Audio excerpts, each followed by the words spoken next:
प्रिय छात्रों, व्याख्यान के इस क्रम में आज उपशास्त्री प्रथम वर्ष के छात्रों के लिए मनुस्मृति के द्वितीय अध्याय में वर्णित उपनयन के विषय पे विचार करेंगे।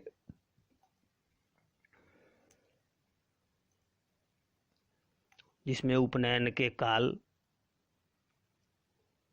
मुख्य काल, विशेष काल, अंतिमोधि, वस्त्रादि पर परिचर्चा की जाएगी। तो श्लोक में देखते हैं जो उपनयन के काल के बारे में बताया। गर्भाष्टमे अब्दे कुर्वीत ब्राह्मणस्योपनायनम गर्भादेकादशे राज्ञो गर्भात्तु द्वादशे विषः। उपनयन जो है, उपनयन किसे कहते हैं? उप और नयन दो शब्द है। उप से अर्थ है समीप, नयन मने जो है ले जाने। तो समीप में ले जाना। समीप किसके समीप? तो गुरु के समीप, आचार्य के समीप। अर्थात उपनयन आचार्य के द्वारा किया जाता है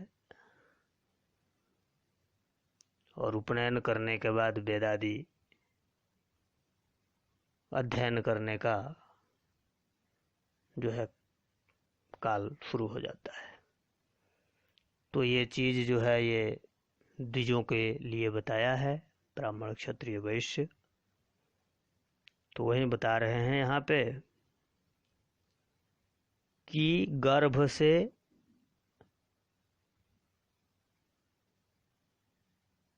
आठवें वर्ष में ब्राह्मण का, 11वें वर्ष में क्षत्रिय बालक का और वैश्य बालक का 12वें वर्ष में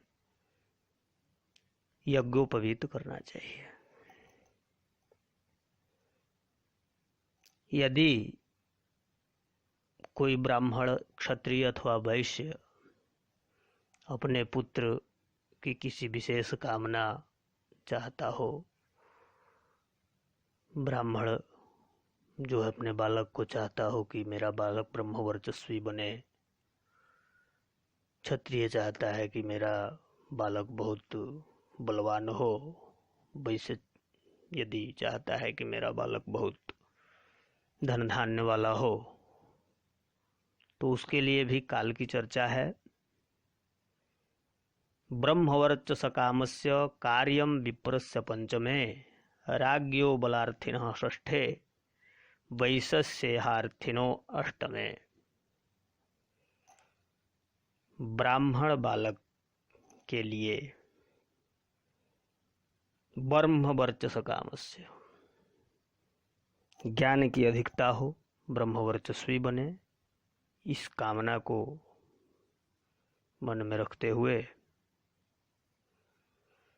5 वर्ष में उपनयन का विधान किया है। बल पराक्रम इत्यादि से युक्त बालक क्षत्रिय का हो, ऐसी यदि कामना है, इच्छा है, तो उसका उपनयन 6ठे वर्ष में करना चाहिए और 8वें वर्ष में वैश्य बालक का यदि कामना है कि बहुत धन धान्य से युक्त हो, तो उपनयन करना चाहिए। तो शुरू में जो 8, 11 और 12 वर्ष बताया वो मुख्य काल है, और ये जो बताया ब्राह्मण के लिए 5, क्षत्रिय के लिए 6 और वैश्य के लिए 8, यह विशेष काल है। और एक जो है अंतिम काल भी बताया, परमावधि, कि उतने काल तक तो उपनयन हो ही जाना चाहिए, नहीं तो कुछ प्रत्यवाय भी उत्पन्न हो जाता है, कुछ दोष पाप उत्पन्न हो जाता है। तो अंतिम काल क्या है, आइए देखें। आषोडशाद ब्राह्मणस्य सावित्री नाति वर्तते, आद्वाविंशात् छत्रबंधो राचतुर्विंशतेर्विषः। आषोडशात ब्राह्मणस्य, ब्राह्मण का 16 वर्ष तक उपनयन हो जाना चाहिए। इसी तरह क्षत्रिय का भी 22 वर्ष तक,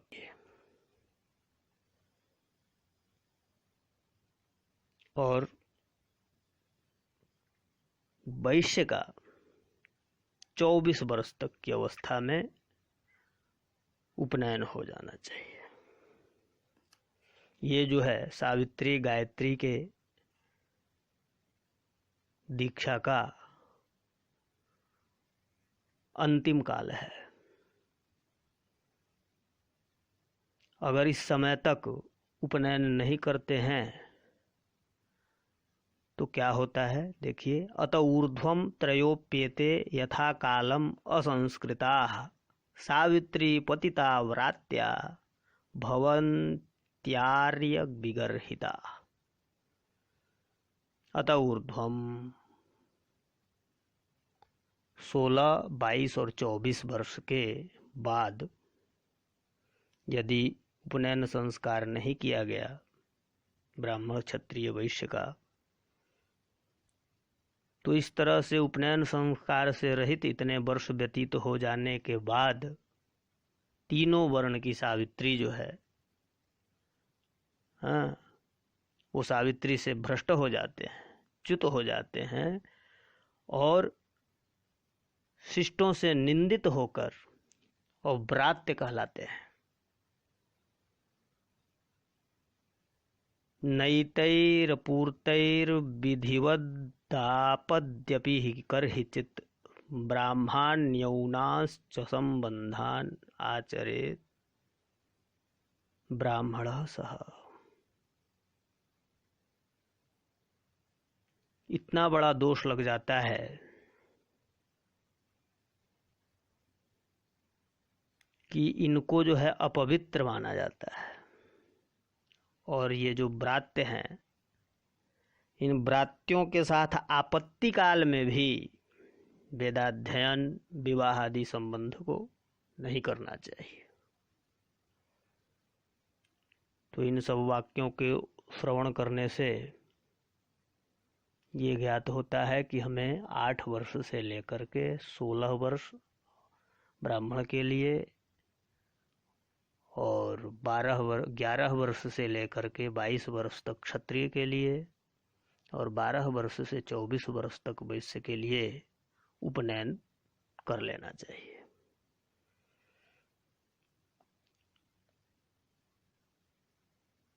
इसमें उपनयन में वस्त्र होता है। जब उपनयन होगा तो जो तीनों ब्राह्मण क्षत्रिय वैश्य का जो बटु होगा, बालक होगा, ब्रह्मचारी होगा, फिर ब्रह्मचारी का वस्त्रादि, वस्त्र, दंड, यज्ञोपवीत, ये सब भिन्न भिन्न होता है, उसको धारण करना रहता है। तो उससे संबंधित ही विचार आगे है। कार्ष रौरव बास्तानि चर्माणि ब्रह्मचारिणः बसीरन्नानुपूर्वेण शाण क्षौमा विकानि च। ब्राह्मण आदि तीनों वर्णों के लिए, ब्रह्मचारी के लिए बताया, ब्राह्मण के लिए बताया,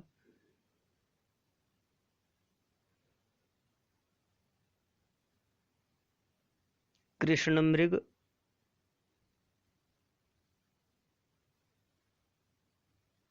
फिर बताया रूरू मृग,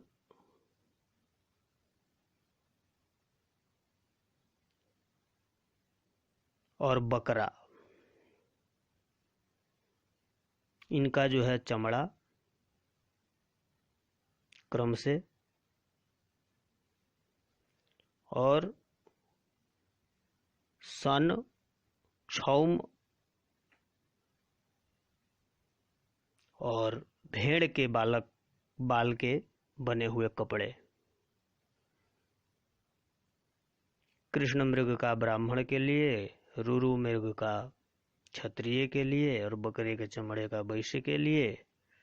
सन का जो है कपड़ा वो ब्राह्मण के लिए। क्षौम का जो कपड़ा है, छुमा अतसी बोलते हैं उनको, उसका क्षत्रिय के लिए। और भेड़ के बाल से बने कपड़े का वैश्य धारण करे। मौंजी त्रिवृत्त समाश्लक्षणा कार्या विप्रस्य मेखला क्षत्रियस्य तु मौर्विद्या वैश्यस्य सनतांतवी। मौंजी मूंज का जो बना हुआ है उसका मेखला वो त्रिवृत्त 3 गुना हुआ होना चाहिए, बराबर और चिकना होना चाहिए ब्राह्मण ब्रह्मचारी का। मौरवी जो धनुष के लिए डोरी जो बनाई जाती है उसका बना हुआ जो है मेखला क्षत्रिय ब्रह्मचारी। और सन की रस्सी का बना हुआ मेखला जो है वैश्य ब्रह्मचारी धारण करे।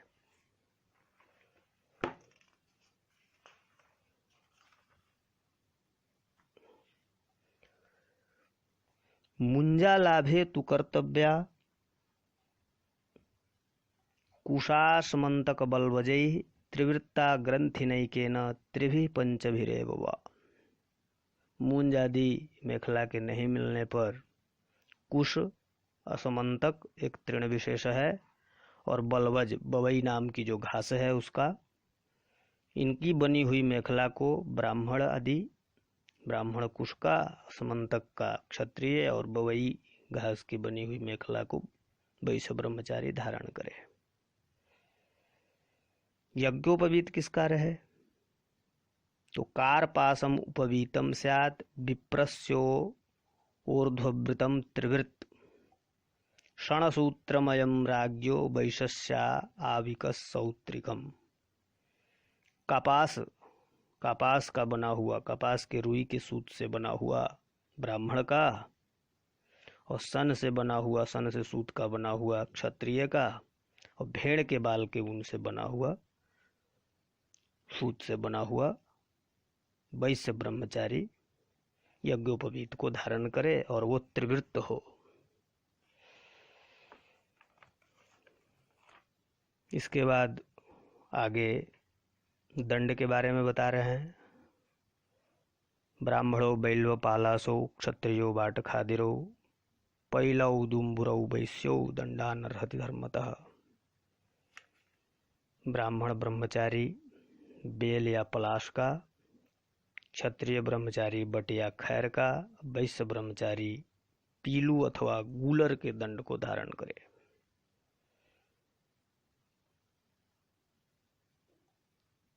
दंड बता दिया, लेकिन दंड का प्रमाण है वो कितना बड़ा होना चाहिए,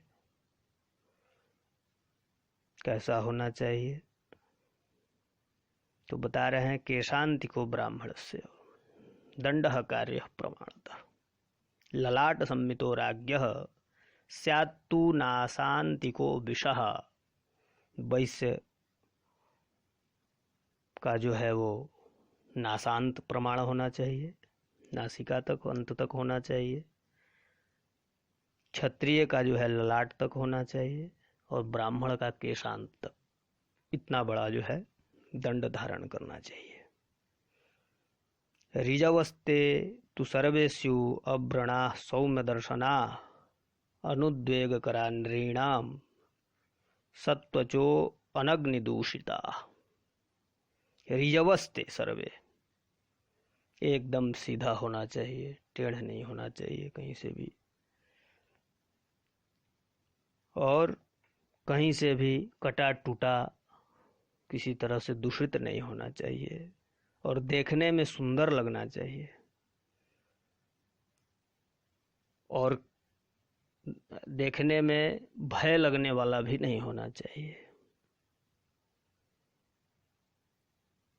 और सत्वच होना चाहिए, छिलके के साथ होना चाहिए, और अग्नि से भी दूषित नहीं होना चाहिए, जला हुआ नहीं होना चाहिए।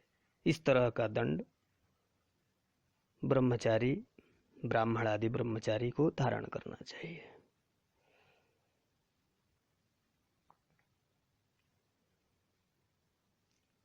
प्रतिगृह्येप्सितं दंडम उपस्थाप्य च भास्करम प्रदक्षिणम परित्याग्निम चरेद भैक्षम यथाविधि।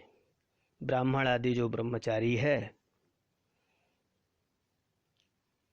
वो दंड धारण करके सूर्य का उपस्थान, संध्योपासन इत्यादि करके अग्नि की प्रदक्षिणा कर और विधि पूर्वक भिक्षा मांगनी चाहिए। भिक्षा मांगने में भी प्रकार बताया, किससे भिक्षा लेना है और किस तरह से लेना है, क्या बोलना है। भवत्पूर्वं चरेद भैक्ष्यम उपनीतो द्विजोत्तमः भवन मध्यम तु राजन्यो वैश्यस्तु भवदुत्तरम। ब्राह्मण द्विजोत्तम जो है वो भवत शब्द का पूर्व में उच्चारण करके भिक्षा को मांगेगा। जैसा भवति भिक्षाम देहि, ये ब्राह्मण ऐसे कह करके। भवन मध्यम तु राजन्यो, राजा क्षत्रिय जो है वो मध्य में भवत शब्द का प्रयोग करेगा। यथा भिक्षाम भवति देहि, और वैश्य जो है वो भवत शब्द का उत्तर में प्रयोग करेगा, अर्थात भिक्षाम देहि भवति, ऐसे वाक्य का उच्चारण करके भिक्षा की याचना करेगा। भिक्षा भी सर्वप्रथम किससे मांगनी है? तो मातरम वा स्वसारम वा मातुर्वा भगनिम निजाम भिक्षेत भिक्षाम प्रथमम या चैनम नावमानयेत। माता, बहन, मौसी अथवा जो भी बिना अपमान किए प्रेम पूर्वक जो भी भिक्षा दे, उसी से सर्वप्रथम भिक्षा मांगनी चाहिए। और भिक्षा मांग करके क्या करना है? तो समाहृत्य तु तद्भैक्ष्यम यावद अन्नम अमायया निवेद्य गुरवे अस्नीयाद आचम्य प्रांगमुख शुचि। जितने से अपने को तृप्ति हो जाए, इस तरह से भिक्षा को मांग करके, एकत्रित करके और निष्कपट हो करके जो भी मिले उसे कपट की भावना नहीं रखनी है। उसमें जो है जो भी पदार्थ है उसको छिपाना नहीं है, और सब कुछ गुरु के सामने अन्न को निवेदन कर देना है, और उनकी आज्ञा पाने के बाद आचमन कर पूर्व दिशा की ओर मुख करके उस अन्न को भोजन करना है। तो इस प्रकार से उपनयन की परिचर्चा हम लोगों ने किया, सुना, जिसमें बहुत सारी बातें हम लोगों को सुनने को मिली। फिर अगले व्याख्यान को लेकर के ससमय मैं उपस्थित होऊंगा। तो आज के लिए बस यहीं पे विराम करता हूँ।